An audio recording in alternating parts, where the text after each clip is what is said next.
성경 봉독입니다.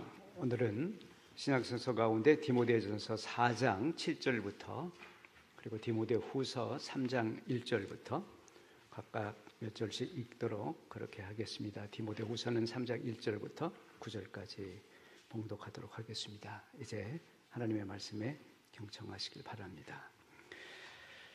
저속하고 헛된 꾸며낸 이야기들을 물리치십시오. 경건함에 이르도록 몸을 훈련하십시오. 몸의 훈련은 약간의 유익이 있으나 경건의 훈련은 모든 면에 유익하니 이 세상과 장차올 세상의 생명을 약속해 줍니다. 이 말은 참말이요 모든 사람이 받아들일 만한 말입니다. 우리가 모든 사람, 특히 믿는 사람의 구주이신 살아계신 하나님께 소망을 두므로 우리는 수고하며 애를 쓰고 있습니다. 그대는 이것들을 명령하고 가르치십시오. 아무도 그대가 젊다고 해서 그대를 업신여기지 못하게 하십시오. 도리어 그대는 말과 행실과 사랑과 믿음과 순결에 있어서 믿는 이들의 본이 되십시오. 내가 갈 때까지 성경을 읽는 일과 권면하는 일과 가르치는 일에 전념하십시오. 그대 속에 있는 은사, 곧 그대가 장로들의 안수를 받을 때에 예언을 통하여 그대에게 주신 그 은사를 소홀히 여기지 마십시오. 이 일들을 명심하고 힘써 행하십시오. 그리하여 그대가 발전하는 모습을 모든 사람에게 나타나게 하십시오. 그대 자신과 그대의 가르침을 살피십시오. 이런 일을 계속하십시오. 이렇게 함으로써 그대 자신도 구원하고 그대의 말을 듣는 사람도 구원할 것입니다. 이어서 디모데후서입니다. 그대는 이것을 알아두십시오. 말세에 어려운 때가 올 것입니다.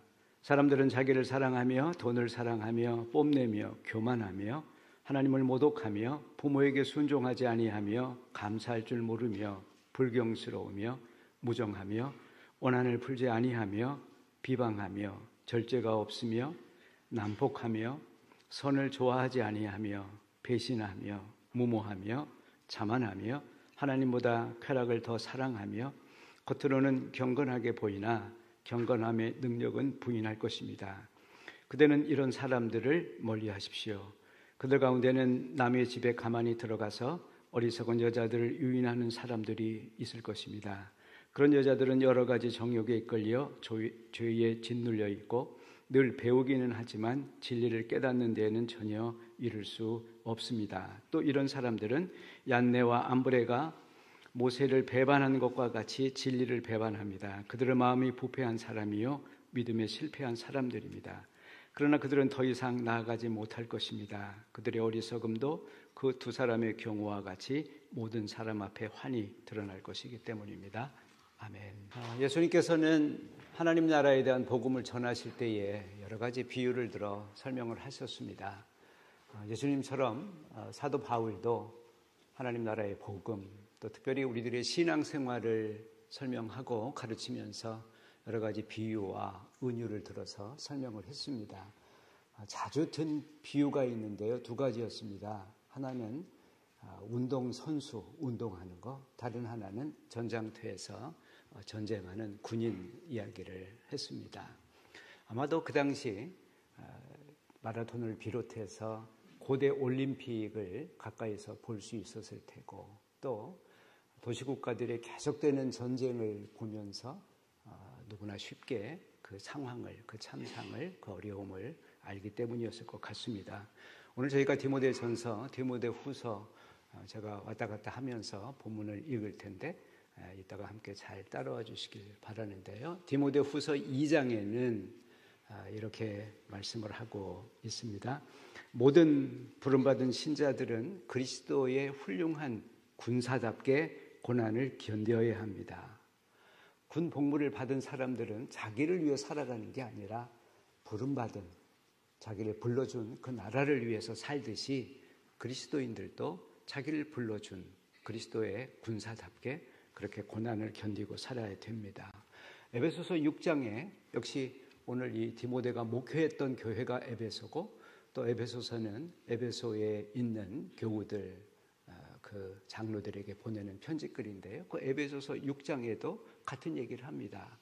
우리는 지금 영적 전투를 하고 있습니다. 그래서 모든 신자들은 하나님의 전신 갑주로 입어야만 합니다. 진리의 허리띠, 의의 흉배, 평화의 신발을 신고 믿음의 방패를 들고 구원의 투구를 쓰고 그렇게 전투하듯이 군사답게 살아야 한다고 말했습니다.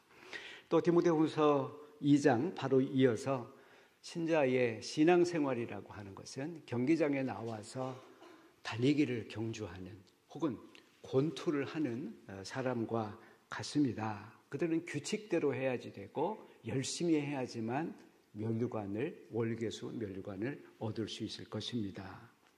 고린도전서 9장에도 비슷한 얘기를 합니다. 거기에서 달리는 선수는 끝까지 고린 지점을 향해서 끝까지 잘 달려가야 되고 또 권투, 격투를 하는 선수는 허공을 치는 헛손질을 해서는 안 됩니다. 그렇게 이야기를 하고 있습니다. 사도 바울은 왜 이렇게 전투적인 교회하고는 좀 잘 안 어울리는 그런 전투적인 표현을 했을까요? 그것은 아마도 바울이 당시에 처했던 자신의 형편 또 초기 기독교가 처했던 형편과 관련이 되어 있을 것 같습니다. 한마디로 말해서 당시 기독교는 내우의한이었습니다. 밖으로의 환란이 있었고 안으로 근심 걱정이 가득했습니다. 먼저 교회 바깥에 두 부류의 적대 세력이 있었습니다. 하나는 로마였습니다.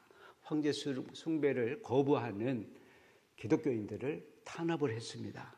그래서 그 거대한 로마 제국을 이길 수 없었기 때문에 기독교인들은 카타콤, 지하 묘소에 숨어들었고 혹은 지금의 카파도기아 지역 같은 그런 외진 곳으로 가서 거기서 동굴 속에 숨어 신앙생활을 했습니다. 헬라인들의 박해도 만만치 않았습니다. 바울이 3년 동안 머물렀던 교회가 오늘 본문 에베소 교회입니다. 에베소에서 목회하는 디모데에게 보내는 편지글인데요. 그가 에베소에서 3년을 목회를 하게 되는데 에베소는요. 지금도 유명한 관광지이지만 바울 당시에는 로마에 버금가는 다시 말해서 나중에 그러니까 로마 그 황제가 어디로 오게 되냐면 이스탄불로 오게 되는데 콘스탄티노플 그래서 그 부근에 세워진 이 에베소 도시는 50만 명, 그 당시에 50만 명이라고 하는 거대한 인구를 가진 이제 큰 도시였습니다. 거기 유명한 고대 세계의 7대 건축 불가사의가 있습니다. 그 중에 하나가 에베소에 있는 아르테미스 여신의 신전이었습니다. 세공업자들이요, 이 여신 아르테미스는 당시 풍요와 다산을 상징하는 여러 개의 가슴을 지닌 여신이었는데 세공업자들이 이 여신 모형을 만들어서 장사를 했습니다. 굉장히 많은 돈을 번 아주 수익이 적잖아요. 모든 집마다 하나씩 신상을 가지고 싶었을 테니까 말이죠. 그런데 바울이 등장을 해서는 너희가 숭배하는 아르테미스는 허수아비다, 우상이다, 맹공격을 했습니다. 그래서 거기에서 소요가 일어났고 나중에 바울은 마케도니아로 건너가게 됩니다. 당시 바울은 교회 바깥만 아니라 교회 안에 마찬가지로 어려움이 있었습니다. 두 부류로부터 어려움이 생겼는데요. 하나는 기독교로 개종한 유태 기독교인들 때문이었습니다. 이들은 오랫동안 율법 사상, 율법을 충실히 지키던 사람이었습니다. 그래서 이제 우리가 기독교인이 된다 하더라도 그래도 율법을 지켜야 된다. 안식일도 지키고 할례도 하고 그렇게 해서 여러분 아시는 대로 나중에 베드로하고 초기에는 베드로하고 이 문제로 다툼을 하기도 합니다. 그런데 바울이 소아시아 지역에 많은 선교를 하고 또 거기에서 많은 기독교인이 생기면서 그들을 위해서는 유태인이 하던 것처럼 안식일이나 혹은 할례 같은 이런 걸 하지 말자 그렇게 결의를 이제 하게 되는데요. 어쨌든 초기에 그런 어려움을 바울이 안고 있었습니다. 또 다른 어려움은 더 심각한 문제였습니다. 여러분 교회에서 목사님들이 간혹 들려주신 영지주의자, 이 그노시즘이라고 하는 말을 들었을 것입니다. 그 당시 유행을 했습니다. 특별히 이 에베소는 수많은 철학자들이 거기에 세계 2대 도서관이라고 하는 셀수스 도서관이 거기에 있었거든요. 수많은 철학자들이 인근에 살았습니다. 그래서 이들은 구원을 얻기 위해서는 신비로운 영적 지식, 신령한 지식이 필요하다. 그렇게 강조를 했습니다. 그들은 생각하기를 인간의 몸이라고 하는 것은 영혼의 감옥에 불과하다 얘기를 했고요. 그래서 심지어 육체의 부활을 부정하기도 했습니다. 오늘 본문 읽어드린 본문의 4장 7절을 보면 이렇게 얘기합니다. 그대는 디모데여, 그대는 저속하고 허황된 이야기들을 멀리하십시오. 바로 이들 영지주의자들을 가리키는 겁니다. 이들은 종교적 진리, 구원의 진리를 늘 토론하고 논쟁하는 대상으로 삼던 무엇이 신령한 지식인가 늘 그것을 가지고 토론하는 사람들이었습니다. 이러한 표현은요 디모데전서 1장 4절에도 똑같이 표현하고 있습니다. 디모데에게 보내는 편지 서론에 바로 저속하고 쓸데없는 허황된 이야기를 지어내고 그것 가지고 늘 토론하고 있는 사람들을 가까이 하지 마십시오. 그렇게 얘기를 했습니다. 뿐만 아니라 이들은 혼인을 금지했고요. 음식에 대해서 아주 엄격했습니다. 한마디로 말하면 금욕주의를 넘어서 아예 육체를 혐오하는 그런 사람들이었습니다. 아무튼 이런 내우외환의 상황 속에서 신앙을 지키려면 모두가 전투적인 태세를, 그런 자세를 가져야 한다고 그렇게 바울은 가르쳤습니다. 긴장을 하고 또 정신을 차리고 때로는 목숨을 바쳐야지 겨우 신앙을 지킬 수 있었습니다. 쉽게 얘기하면 영적 야성을 지녀야 된다. 그렇게 말할 수가 있겠습니다. 다행스럽게 지금은 우리는 그런 극단적인 시대에 살지도 않습니다. 종교 탄압을 하는 것도 아니고 물론 여전히 우리 주변에는 신천지 같은 그러한 이단들이 들락날락하고 그것이 우리의 현실입니다만 바울만큼 그렇게 심각한 그런 시대 상황은 아닙니다. 그런데 우리가 이런 박해 시대를 살지 않기 때문에 오늘 이런 박해 시대를 살아가면서 쓴 성경 말씀을 이해하려면 특별히 우리의 어떤 성경을 대하는 상상력이 많이 필요합니다.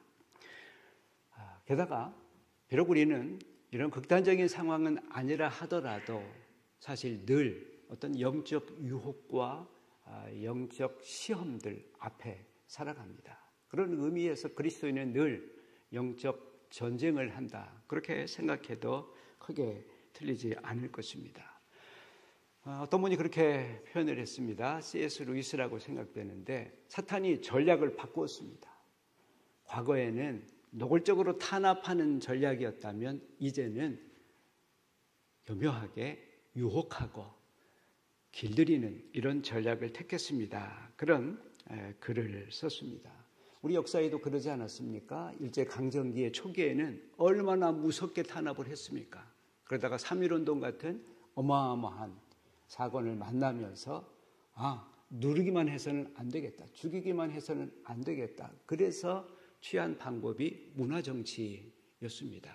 사탄도 어쩌면 이 시대에 초기 기독교인처럼 탄압하고 억압하는 대신에 우리를 유혹하고 길들이는, 그래서 우리의 신앙적 야성을 점점 없애가는, 야생동물을 마치 길들여서 가축을 만들듯이 우리를 세상의 정신으로, 세상적 세계관으로 점점 길들여 가고 있는 그런 시대인 것 같습니다. 이런 시대를 살아가기 때문에 우리는 여전히 정신을 차리고 근신하고 깨어서 훈련해야지 된다. 그렇게 말씀드립니다. 오늘 본문 핵심 구절은 7절입니다. 여러분, 저속하고 허황된 이야기를 물리치십시오. 그리고 경건에 이르도록 연습하십시오. 훈련하십시오. 몸의 훈련은 약간 유익하지만 경건의 훈련은 이번 생과 다음 생의 생명을 약속받습니다. 영원을 보장받습니다. 경건이 무엇입니까? 바울은 경건이 무엇인지 설명하는데 별로 관심이 없습니다. 사실은 경건을 개념적으로 당시 철학자들처럼 당시 그 영지주의자들처럼 그런 걸 설명하는데 상당한 어려움이, 말로 설명할 때는 어려움이 있었을 것 같습니다. 그렇지 않습니까? 하나님을 말로 어떻게 설명을 합니까? 경건도 말로 설명하기는 어렵습니다. 우리가 하나님을 말로 설명은 하지 못해도 하나님의 거룩하심을 느낍니다. 경건도 그렇죠. 말로 이게 경건이다 규정하기는 어렵지만 경건을 느낄 때가 있습니다. 경건한 사람을 만날 수도 있습니다. 4장 12절에서 디모데여, 그대가 젊다고 해서 아무도 그대를 없이 여기지 못하게 하라, 그렇게 말합니다. 에베소 교회의 장로들이나 또 바울, 그 나이에 비하면 디모데는 아주 한참 어린 사람입니다. 그런데 경건을 습득하게 되면 그 사람의 나이가 젊은가, 그 사람이 얼만큼 배웠는가, 그 사람의 신분은 어떤가, 어떤 계층에 속해 있나, 그런 것과 상관없이 사람들이 느끼게 된다고 하는 것입니다. 뭔가 다르다고 하는 것, 권위를 인정하게 된다고 하는 것이죠. 남들이 업신여기지 못하도록, 다른 사람들이 함부로 너를 대하지 않도록, 네가 나이 어리다고 그렇게 하지 않도록 영적 권위를, 그리고 그 영적 권위가 바로 경건에서 온다라고 말할 수가 있겠습니다. 그러고 보면 경건이란 어쩌면 영적 훈련을 통해서 얻게 되는 영적인 그런 아우라, 뭐 그런 거라고 표현을 할 수가 있겠습니다. 바울은 경건을 규정하는 대신에 경건하지 않은 것에 대해서는 알려줍니다. 신학의 방법론 가운데 하나님은 이런 분이다 라고 이렇게 규정하는 대신에 하나님은 이러이러하지 아니하시다, 이렇게 소위 부정을 통해서 긍정을 생각하게 하는, 떠올리게 하는 그런 방법이 있는데요. 어쩌면 지금 바울도 그런 방법을 쓰는 것 같기도 합니다. 경건이 아닌 것, 그것을 이야기하면 경건이 어떤 것인가를 조금 짐작할 수 있게 됩니다. 두 번째 본문입니다. 디모데후서 3장 5절을 보시길 바랍니다.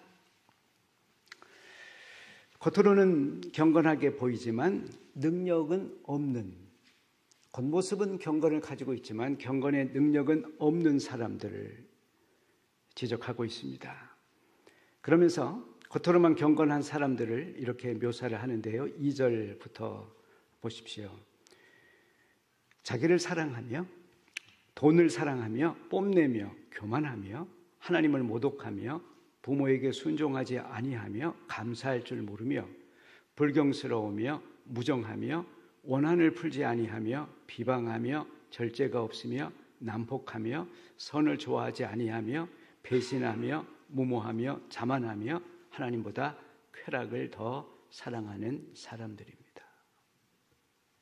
그러므로 경건의 모양이 아니라 경건의 능력을 갖춘 사람이 되려면 오늘 바울이 우리에게 부탁하는 대로 경건을 훈련해야지 됩니다. 연습해야지 됩니다. 경건을 자기 몸에 체득하도록, 겉모양만 마스크를 쓰는 게 아니라 그 마스크가 자기의 얼굴 자체가 되도록 그렇게 연습하고 훈련하라고 하는 것입니다. 대체 무엇을 훈련하고 어떻게 하면 될까요? 먼저는 덕스러운 인격, 좋은 성품입니다. 12절 하반절을 보게 되면 그대는 말과 행실과 사랑과 믿음과 순결에 있어서 모든 사람의 본이 되십시오. 그렇습니다. 경건한 사람이 되려면, 경건한 성품을 가지려면 무엇보다 먼저 우리들의 혀를 길들여야 합니다. 말은 의사소통의 수단입니다. 그러나 거기에 그치지 않습니다. 말은 우리의 생각, 우리의 마음, 우리 속 깊은 곳에 있는 것을 겉으로 드러내 줍니다. 한마디로 말하면 말이 곧 나입니다. 나하고 말이 따로 놀지 않고 그 사람의 언어를 보면 그 사람이 누구인지가 알 수 있습니다. 겁나는 이야기입니다. 그러므로 우리들의 말투는 좀 따뜻했으면 좋겠습니다. 좀 부드러웠으면 좋겠습니다. 그리고 좀 품격이 있으면 좋겠습니다. 광장에서 시위하면서 말하는 그런 사람들의 말투가 아니라 경건을 갖춘 사람들의 말투 말입니다. 경건하려면 우리들의 행실을 조심하고 삼가야 합니다. 다른 사람이 보는 곳에서만 아니라 자기 혼자 있을 때 나는 어떻게 행동하는가? 어쩌면 그게 진짜 자기의 모습이고 그때 경건이 있는가 없는가가 구분되어질 것 같습니다. 경건하려면 사랑 가득하고 충실하고 믿음에 성실하고 순결한 삶을 살아야 합니다. 그래서 덕스러운 사람, 모든 사람이 말은 안 해도 속으로 닮고 싶은 사람. 나도 나이가 들면 저런 어른이 돼야지. 나도 신앙생활을 오래 하면 저런 장로님처럼 저런 권사님처럼 돼야지.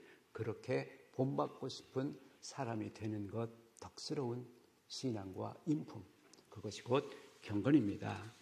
두 번째는 하나님의 말씀을 가까이 해야만 합니다. 13절에 보게 되면 디모데여 그대는 성경을 읽는 일과 권면하는 일과 가르치는 일에 전념하십시오. 목회자인 디모데의 경건 훈련은 성경을 열심히 읽는 것입니다. 권면해야지 됩니다. 그것을 잘 풀어서 누구나 쉽게 배울 수 있도록 가르치는 것을 잘해야지 됩니다. 저에게 해당이 됩니다. 그럼 여러분들은 뭐가 해당이 되겠습니까? 여러분도 열심히 성경을 읽으셔야지 됩니다. 그리고 기회가 닿는 대로 성경을 부지런히 배우셔야 합니다. 교회는 어떻습니까? 교회는 말씀 중심으로 말씀 위에서 말씀에 따라서 생활하는 공동체여야 합니다. 왜냐하면 교회는 말씀에 의해서 태어났고 말씀으로 양육되는 것이고 말씀을 증언하기 위해서 존재하는 공동체이기 때문에 그렇습니다. 사랑하는 교회 여러분, 목사인 저도 또 여러분도 우리 교회도 올 한 해 말씀 중심으로 말씀의 모든 것을 걸고 무엇보다 말씀을 앞세우며 사는 그런 삶이 되시길 바랍니다. 세 번째 경건 훈련은 우리에게 주신 은사를 활용하는 겁니다. 14절에 보게 되면 그대 속에 있는 은사 곧 그대가 장로들의 안수를 받을 때에 예언을 통하여 그대에게 주신 그 은사를 소홀히 여기지 마십시오. 성경은 디모데가 안수받을 때에 어떤 은사를 받았는지에 대해서 얘기하지 않습니다. 그래서 우리는 무슨 은사를 얘기하는지 알 수는 없습니다. 그러나 분명한 건 디모데만 아니라 우리 모두가 이 땅에 올 때에 특별히 세례를 받을 때에 우리 모두가 하나님으로부터 받은 은사가 있다고 하는 것입니다. 경건은 우리가 받은 그 은사가 무엇이든지 간에 그것이 화려한 것이든 주목할 만한 것이든 아니면 별로 드러나지 않는 것이든 혹은 그 은사가 돈벌이도 되는 자기의 직업으로도 활용할 수 있는 만큼의 그런 탁월한 것이든 아니면 돈과는 전혀 상관없는 은사든 그것이 무슨 은사든 그것을 하나님과 이웃을 위해서 교회를 위해서 성실하게 봉사하는 그런 삶을 살 필요가 있다고 하는 것입니다. 여러분 아시지요? 동굴 속 호수, 그 동굴 안에 있는 그 호수에도요 수많은 생물들, 물고기들이 있습니다. 수많은 종류의. 그리고 다 눈을 갖고 있습니다. 그런데 시력은 없습니다. 은사도 마찬가지입니다. 우리가 가지고 있어도 그것을 선하게 활용하지 않으면 그 은사는 우리들의 것이 아닌 것입니다. 네 번째 경건의 훈련은 계속해서 성장하고 성숙해지는 모습입니다. 그대가 발전하는 모습을 모든 사람에게 나타내게 하십시오. 그렇게 디모데에게 권면하고 있습니다. 살아있다고 하는 건 뭡니까? 끊임없이 변해가는 것입니다. 끊임없이 성장하고 발전해가는 것입니다. 생명력이 떨어지면 발전은 멈추고 성장은 그칩니다. 여러분 집에서 화초를 기르시는 분들이 많습니다. 막 자라다가 멈추면, 그리고 그 상태가 계속되면 걱정하셔야지 됩니다. 곧 죽습니다. 성장이 멈췄다고 하는 것은 그냥 그 상태를 유지하는 게 아닙니다. 조금 있으면, 빨리 조치하지 않으면 아예 죽게 된다라고 하는 것입니다.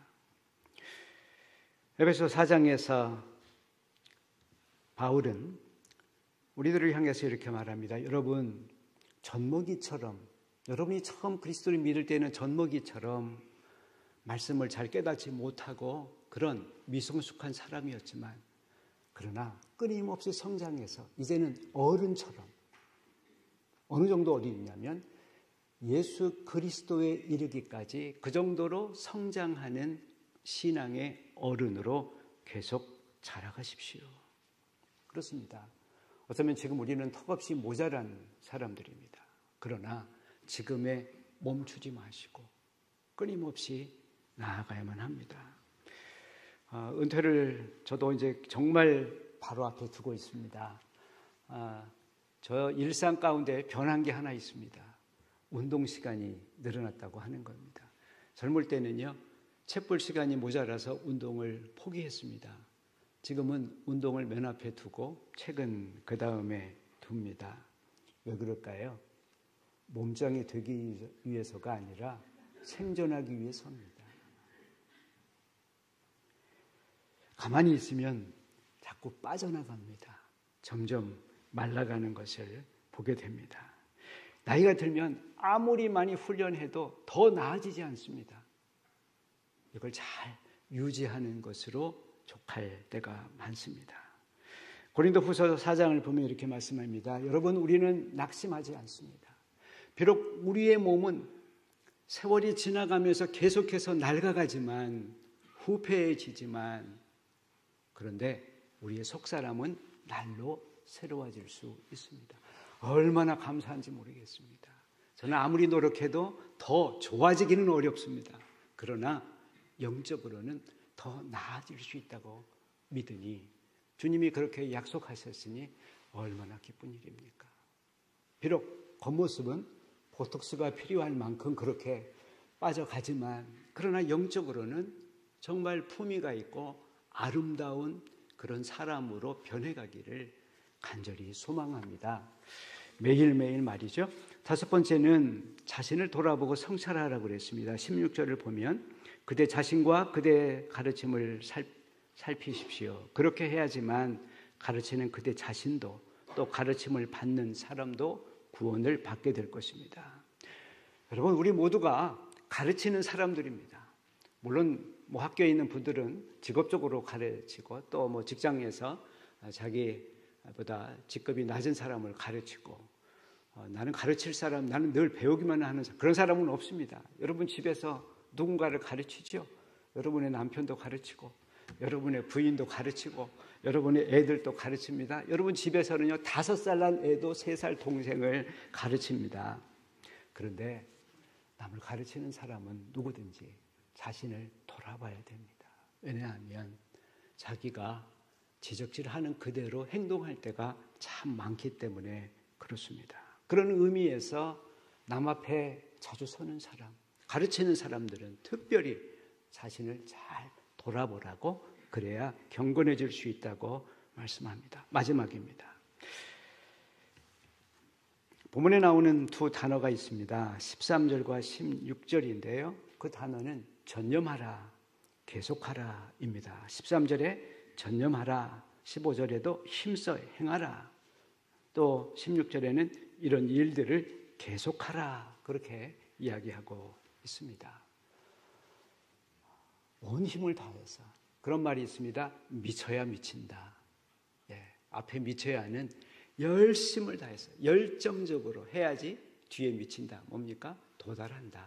그런 뜻입니다. 무엇이든지 그냥 쉽게 할 수 있는 것은 없습니다. 하물며 우리가 영적으로 성숙한 사람이 되려면 얼마나 많은 노력과 애를 쓰는 그 과정이 필요하겠습니까? 몸에 습관들이어지지 아니하면 아무리 결심을 해도 지속할 수가 없습니다. 여러분이 누구나 아는 축구 스타 손흥민입니다. 그의 아버지는 자기 아들을 가리켜서 얘는 절대 월드스타가 아니다, 그렇게 이야기합니다. 월드 클래스가 아니라 하더라도 분명한 건 우리나라의 제일 유명한 대표 선수이고 아시아 축구의 자부심입니다. 연습벌레로 알려져 있습니다. 엄격한 자기 관리와 자기 훈련을 잘하는 선수로 알려져 있습니다. 어릴 때부터 하루 종일 공을 갖고 놀았답니다. 아버지가요, 하루 4시간씩 이 공을 차기를 했는데요, 리프팅이라고 그럽니다. 그러니까 공을 떨어뜨리지 않고 양발로 공을 차는 거, 하루 4시간씩을 해야지 밥을 먹었습니다. 하루 1000개의 슈팅을 해야지만 잠을 잘 수 있었습니다. 비가 오나 눈이 오나 그 훈련은 계속됐습니다. 나중에 독일, 영국 유명 클럽에 들어가게 됐죠.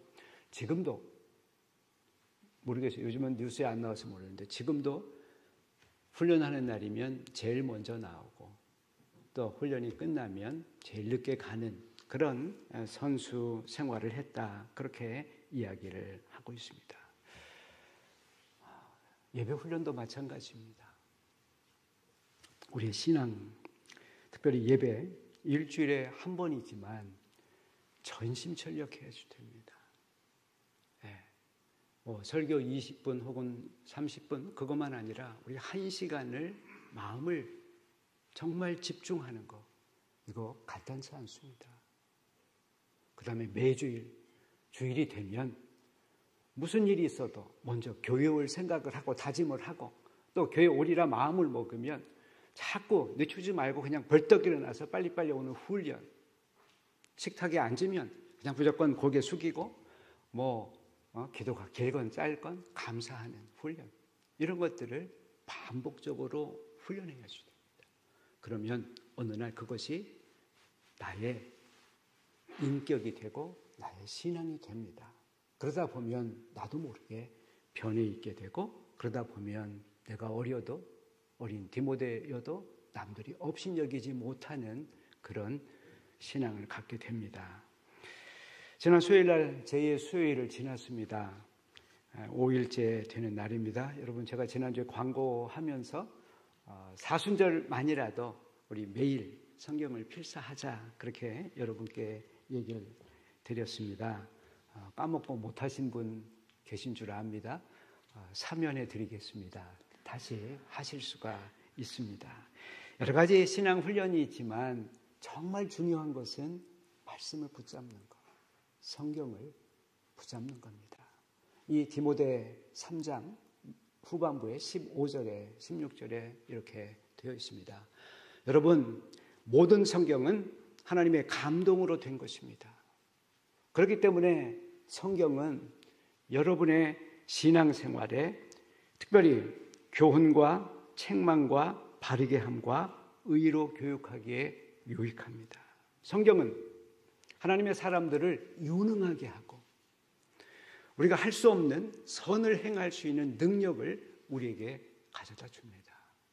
여러분, 오늘부터라도 다시 몇 구절, 5구절 이상이면은 통과가 됩니다. 그러니까 오늘부터 다시 말씀을 가까이 하시길 바랍니다. 제가 아는 여러분 가운데 한 분이 계십니다. 매일 아침 성경을 필사를 하십니다. 그것도 한두 절이 아니라 최소한 한 장을 필사하고요, 그것으로 그치지 않고 그 성경 구절을 해석한 해설서를 또 공부합니다.